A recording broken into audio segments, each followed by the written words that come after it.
So welcome to the Global Discussion, discussions with creatives, leaders and thinkers. Today, I'm joined by Angus Blair. You're very welcome to the podcast. Let's begin by asking you, Angus, to introduce yourself and also what you do and what you've been involved in to our audience around the world. So over to you, Angus. Thank you very much for the invitation to have a discussion today. I'm very much looking forward to this. My background is in finance in the UK, in investment banking and investment analysis.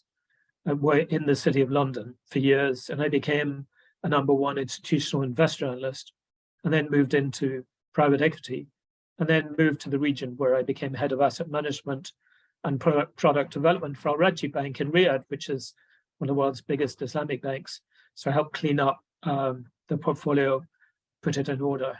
And then I did some consulting and came to Egypt, invited to be a partner in a new investment bank. So I was there for some years. And then I was invited to do another one as chief operating officer and on the boards of some of the subsidiary companies, including asset management. And then I was invited to become CIB Professor of Practice at the American University in Cairo, teaching basically business finance, managerial economics, and what I'm really passionate about, corporate governance and ESG. So that's just finished. And I've been doing some private consulting for companies. I'm now on the board of two companies, one which is a digital marketing company headquartered in New York, and the other one is Communicate, which is run by a friend, Jehan Hyde, in London, which is about ESG communications. So I'll be returning to the UK soon to develop those, especially in corporate governance and ESG, which I've become passionate about. Well, thanks, Angus. That's an awful lot. And I want to dive into, if I can, maybe just ask you a little bit more about the finance career, because you've had have a fascinating background, expertise, and have worked in parts of the world that may be not as familiar to some of our listeners. So maybe could you just expand a little bit more about your actual finance background and roles and those companies, whether it was as the chief operating officer that you mentioned, and maybe some of the differences that you found internationally or globally, particularly in the world of global economics, because at the moment we're still finding ourselves going through quite, what do they say? We live in interesting times, I think, Angus, would be a good way of putting it. And we sure are going through quite a bumpy, turbulent number of years at the moment. From your perspective, with all your experience, could you maybe just unpack your finance thinking there a little bit for our audience? I was very lucky that when I was invited to, or appointed my first position, I covered global markets and I was writing notes for all of the partners and working with them in developing ideas. I was also put immediately on the investment committee. I observed, I read everything possible on finance and the markets. And I was very lucky. I was also being communicated with by global investment banks in London about ideas for our funds.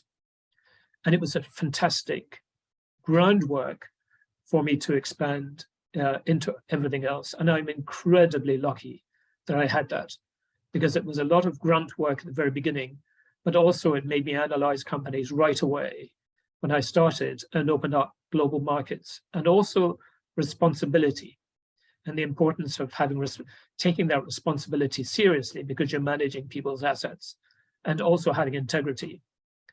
And I was exposed to, not within the firm, but looking at companies, some firms that were questionable in terms of the quality of governance, which was a running thread through my career. And then I went to London and I had an interview for a firm, and then a second, and they offered me a job. The same day they received a note from me and that I'd written especially for them. And that was you call it double Extel-rated team.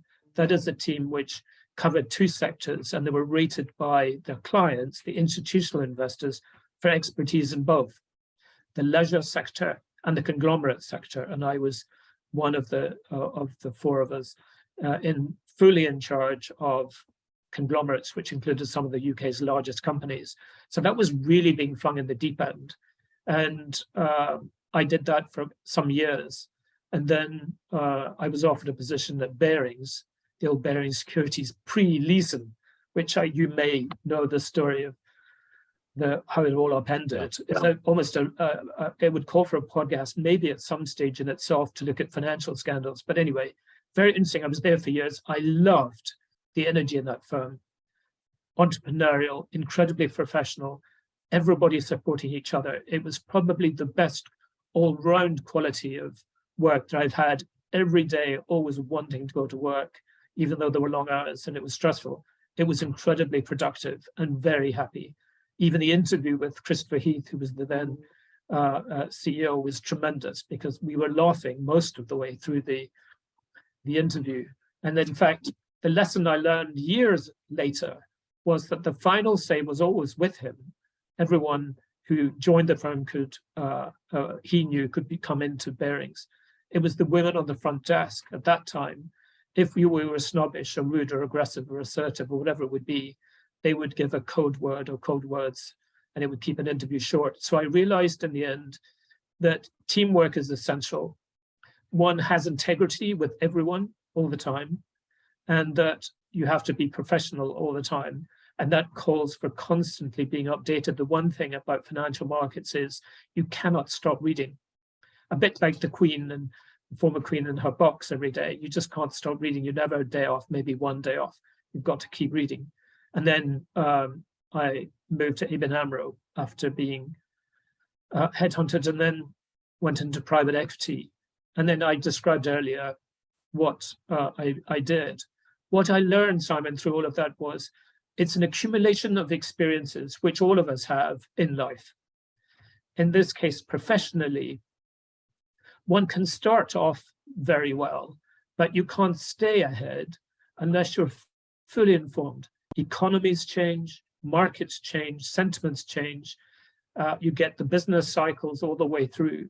And you've got to have a kind of antenna constantly for looking at data and noise to try to anticipate what may happen. I've spent my life looking at numbers, financial numbers, economic numbers. And I have to say, I still do that. But the issue is that there are constant examples that one learns from where things go wrong and where things go right, corporate successes and failures. And in running companies, it's interesting. I headed up new divisions at both Barings and at ABN AMRO in London, looking at all of the Mediterranean markets and the Middle East, North Africa. So it's quite a chunk geographically to be in charge of and managing people. But I love that. The interesting thing is, though, when you're in London, one is spoon-fed information into the city. It's very easy. So when I was asked to take charge of the MENA region in Southern Europe, you had to work at it. Data was difficult to collect. Going to stock markets you had to do it to gather data. Central banks even now can be rather slow about releasing information. So the end result was having to relearn, having to be hungry in the beginning again, even though I was always hungry, but realizing hungry for data. And that helped me win the #1 institutional investor analyst position, which is quite difficult to get. It's like an Oscar in the city for finance, because it's voted on by institutional investors. And it's because I had to learn so much, remember so much, meet so many people across a whole variety of countries at different levels, from central bank governors and ministers to heads of companies and people in stock markets. And again, the importance is you never burn bridges. You may annoy people at times if you give trades to one person or another, one firm over another. But it's interesting looking at the development, Simon, over that time to see the changes electronically, to see the quality of people improve, and especially, thank goodness, bringing in regulators with teeth to ensure that the markets have better transparency. So in running a business, interestingly, I wouldn't want to be on the record for some things, but all I would say is it certainly made me appreciate corporate governance more than before, and it's made me passionate. You get corporate failures all over the world, and you see them recently in FTX, and investors who should have known better didn't act. And it's one reason I'm very passionate about corporate governance. We need to amplify that message from startups to the largest companies, and within that, the ESG part of corporate governance too. So in essence, I'd like to go into more details, but not publicly, and some of the things I've learned.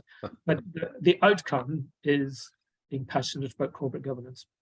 Well, thank you, Angus. That's a nice story arc there, because from, I suppose, the early days of conglomerates in the City of London into your Bearing days, I think you were there for almost 10 years, and that's a long time there. And I suppose maybe the first foray into sort of the Middle East, Egypt, Cairo, that kind of MENA region, I suppose. And then, of course, you mentioned ABN and AMRO, where you looked after the Middle East, North Africa, etc. And it does give you that completely geographical, global perspective. And I particularly liked your comment around antennas, constantly having to read, maybe taking the odd day off, but constantly having to learn. And you mentioned as well corporate governance and regulators with teeth, and we've seen, haven't we, where certain sectors have had weak regulation, how things can run off course quite quickly, and there's always that argument between the free markets deciding and regulation requirements, and I still think there's huge arguments on both sides of that equation, and we don't get it right all the time. And I understand what you're saying when there's lots of areas. It would probably make a great series of discussions on its own.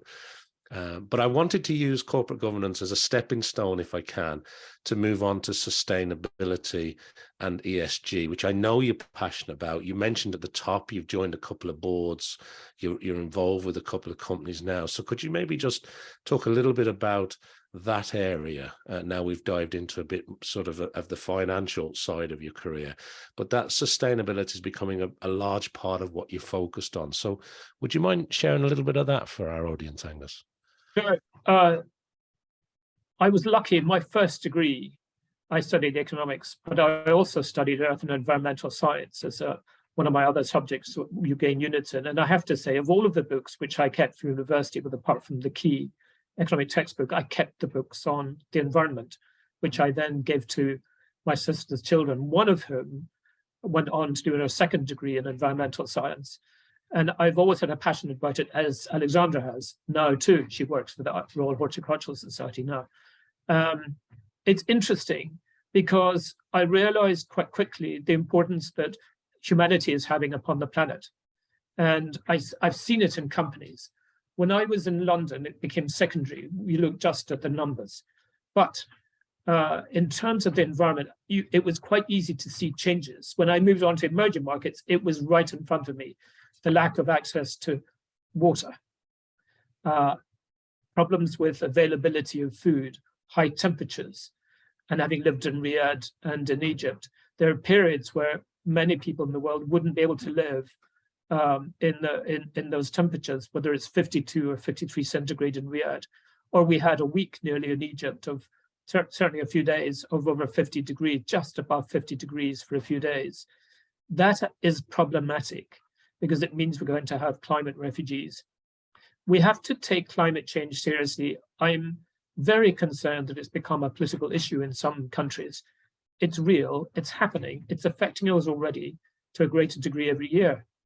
So the reason I'm at Obsido is the company I'm involved with that's based in New York, but also in Turkey, Lebanon, the UK, Australia, and Saudi. They're involved in digital marketing. I will bring that, already bring it into the narrative, but it's the board I'm on with Communicate with Jan Hyde, who started the company basically on ESG communications.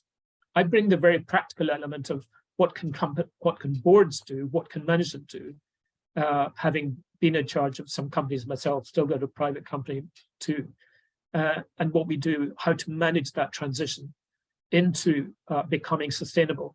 We have to find the metrics for what true sustainability is. The sustainability of keeping the enterprise, keeping the company going for years, but the sustainability of, can we make this environmental impact as small as possible to minimize that impact on the environment. Companies are thinking about it, some are acting upon it, but there are some investors still who are quite resistant to the changes, because they want to look at the bottom line. I get that, but the world needs everyone to be involved. We have to cut plastic pollution and so on, as well as other emissions, greenhouse gas emissions. So I think that I'll be working on more on that with companies when I'm back in London soon, and in the UK, and hopefully elsewhere. In fact, we're pitching for business globally, Jahan and I, to try to see what we can do outside the UK, because it is a global issue. We're all connected. We're all in on it. We'll have to play a part. So I think that it's, from my angle, it's being able to have the communication I have with people of authority and then boards, having done that historically, and knowing the language, knowing the stresses they're under, that we have to do it as quickly as possible. Thank you, Angus.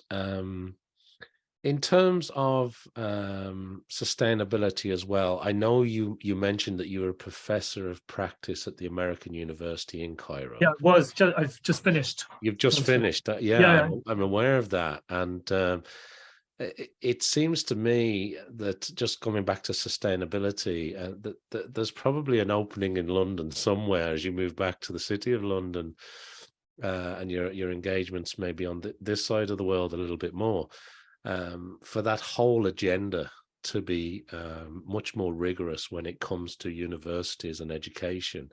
Would you agree with that comment? Absolutely. You start, Simon, the issue of having a moral compass is important. When I went back, I had to buy hundreds of dollars worth of books and began reading everything for all of the courses I was teaching. I taught 5 different courses in 3 years. Some of them were interrelated though. But is the fact that when one learns about economics particularly, or about business, the narrative is very American form of doing business. And there is a difference, although there are qualities of the American experience that are carried into multinational firms, and that's fine. But I find that there was quite a cold atmosphere that's pure focus only on shareholders. But the moment you step outside your house, one is engaged with wider society. The moment you start a company, you are engaged, and I've done that. I employed people in my private company, and I know the responsibilities that gives, and it's very serious. And I'm not saying companies don't have that, but I think we need more of it. I think we need to see a change of attitude to make sure there's an engagement with stakeholders.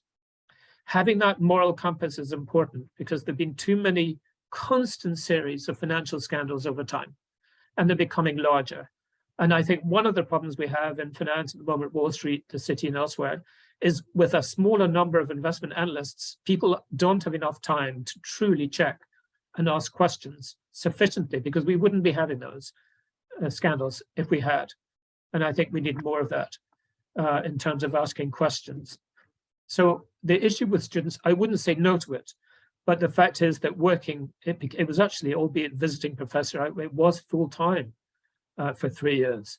And I gave an exceptionally good final assessment in my last team for them to do 3 assessments in each term, postgrads, MBA students, as well as undergrads. And it was incredibly time-consuming, but I was making them behave as if they were an investment analyst, either in an investment bank or an asset management firm, and getting them to analyze a company. And it was great, Simon, that I had someone come to me who said at the beginning, she was an MBA student, at the beginning of term, how scared she was of the financials, but at the end of the term, she was incredibly comfortable, because I'd led them all, especially through the tutorials, to be able to understand how to analyze a company and then forecast their income statement for the year ahead. So I think that I wouldn't say no. I'd have to consider it carefully, and the time it took, and whether I'd have to constantly rehash. But there was an element of it I loved. I'm still a bit too close to it to say I fully love it. But some fantastic students, and strangely enough, quite a lot of them have remained in touch. And I got one amazing present from one of my students from my very first class, which is a Arabic calligraphy portrait of me, which was an incredibly kind gift from the students. I think realizing once they've left university what it was I imparted to them about the importance of what they were learning, and connecting the dots to bring it into the real world beyond theory. That's wonderful to hear. Wonderful, Angus. Well, thank you for sharing that. Before we wrap up today, I'm going to ask you a couple of quick, short, sharp questions, if that's okay, just to get a little bit more from you before we close out today's podcast. You talked about reading and learning, and I'm sure there's an awful lot of financial information that you absorb on a daily basis. But when it comes to books or papers, what is there anything that stands out? Anything you'd recommend to our listeners? I read a lot current affairs, and I'm on Twitter, and it's quite depressing at times about what one has to read in the world. And I think it's important to remain optimistic in science developments and so on. I find it difficult to keep up with fiction. I do. I'm quite passionate about films, actually, but I've been reading a lot about the changes of our knowledge of what reality is. And I've been reading lately a book by Dr. Robert Lanza called Biocentrism, and then his follow-up book, Biocentrism, Beyond Biocentrism. Fascinating discussions, narrative about what reality is. I love science fiction too. I used to read when I was younger, but not lately. But I love reading about science because it's an element I don't have to be engaged with directly, but I continue to learn, albeit by drip. I find it fascinating about quantum entanglement, about how scientists are basically having their eyes opened, asking questions about time, about gravity, and so on. I'm an observer, but a very happy observer. And that's what I quite like doing. I've gone through fiction in the past. Angela Carter, fantastic writer, now dead. Her imagination was amazing. The Infernal Desire Machine of Dr. Hoffman, Wise Children, Company of Wolves, an amazing creative writer in the UK, lost too early. But I like almost high Victorian writing, whether it's particularly this time of the year, Christmas Carol by Dickens. There's something about the construction of the language I find very appealing. Also, continuing to learn again and remind myself the importance of good grammar is important, I think. 100%. I couldn't agree more. So thank you for sharing that.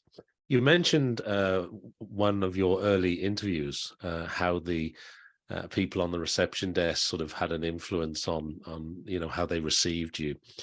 But when you look back over your career so far, anybody that you admire from your career, or is there anybody maybe in more public life or business life that you look to, that you would mention?